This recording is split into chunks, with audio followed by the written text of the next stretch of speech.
It's 10 years now since I wrote my book, Playing the Moldovans at Tennis, and I'm back in the city, Chisinau, where it all happened. And I want to get a measure of just how much things have changed in the 10 years since I was last here. The former Soviet socialist realist art was still on show, as were the trademark electric buses. The government buildings gave away a clue as to how things had changed. Moldovans had rioted after disputed summer elections, something Moldovans never would have dared to have done before. When I first came to Moldova, a lot of the manhole covers had actually been stolen because people used to melt down the steel or the iron. And now they're all back, so it's a lot safer walking around the place.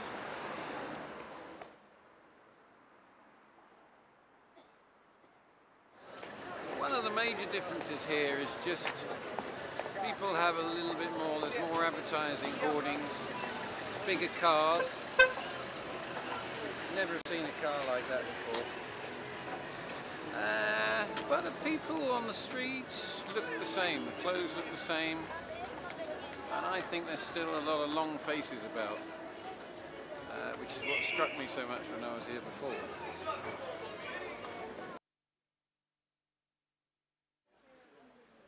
A trip to the market revealed that more goods were on sale than on my previous visit, but still not of the highest quality or the widest range. A lot of the clothes being bought in this market are second-hand. A lot of Moldovans will have to live like that, buying second-hand clothes, cheap clothes, given that the minimum monthly wage at the moment in Moldova is $70 a month. That gives you some measure of what a lot of people are having to survive on. Some Moldovans had picked up a sense of fun as well. Could I have some on my head?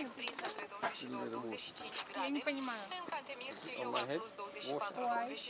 Or a shower? It's a very hot day.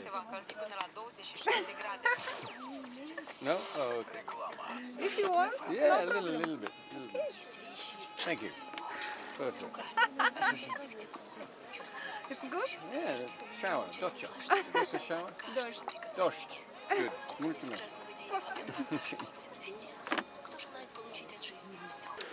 I'm staying in Moldova in these lovely flats here, and then my neighbour, just up here, is the acting president, Mr. Gimpu. I hope it stays as egalitarian as this. Somehow I doubt it. I wanted to make a trip to the bus station to see if it had changed. I remembered it having a wonderful Soviet-style mosaic on the wall.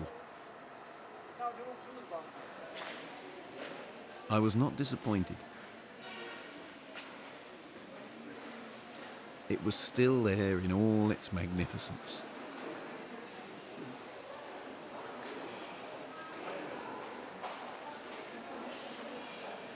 Some of the Moldovans were still as shy as ever. A movie career certainly wasn't going to be for her. Some of the Moldovans still drank quite a lot.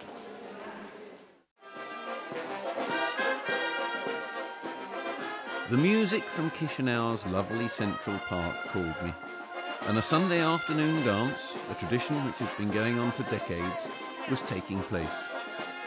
I wanted to join in with the dancing, but needed to find a real Moldovan beauty before I did so.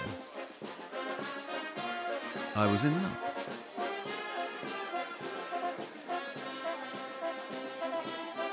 Yes, what a beauty.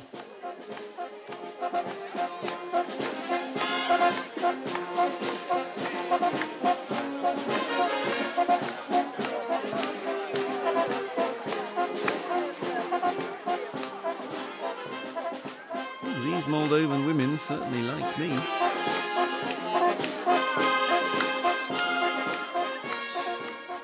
On my first visit, I was struck by how grim and miserable people looked on the streets as they went about their everyday business.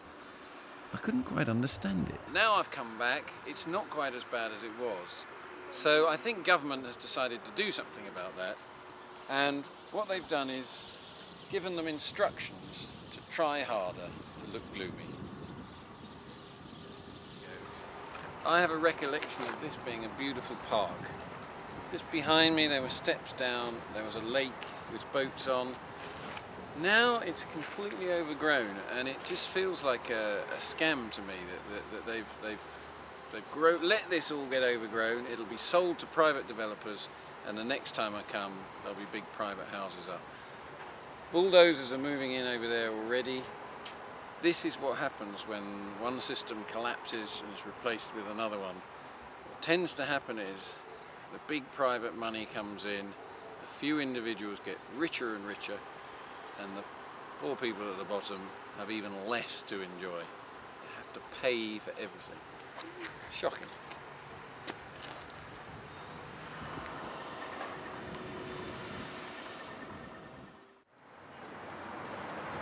Half the royalties from my book Playing the Moldovans at Tennis went to a trust fund which has been able to buy the place behind me, the Hippocrates Centre, children's care centre for kids with cerebral palsy. It does fantastic work, but they need to get into a bigger premises, and they're going to tell me more about that.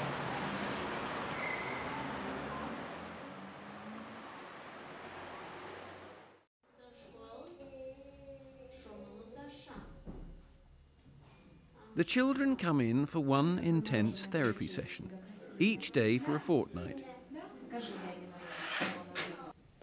And at the same time, their parents are taught some basic massage skills which they can use with the children when they return home.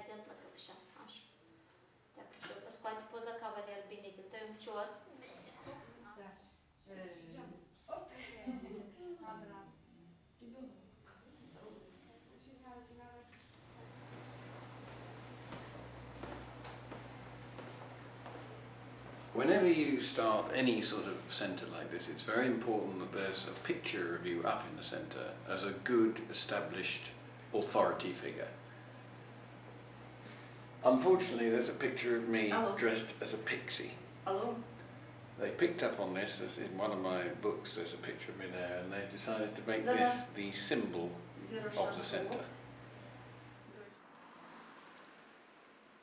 Next I headed to see how Hippocrates patient Nikolai and his family lived. They agreed to let me come to their home on the edges of the city.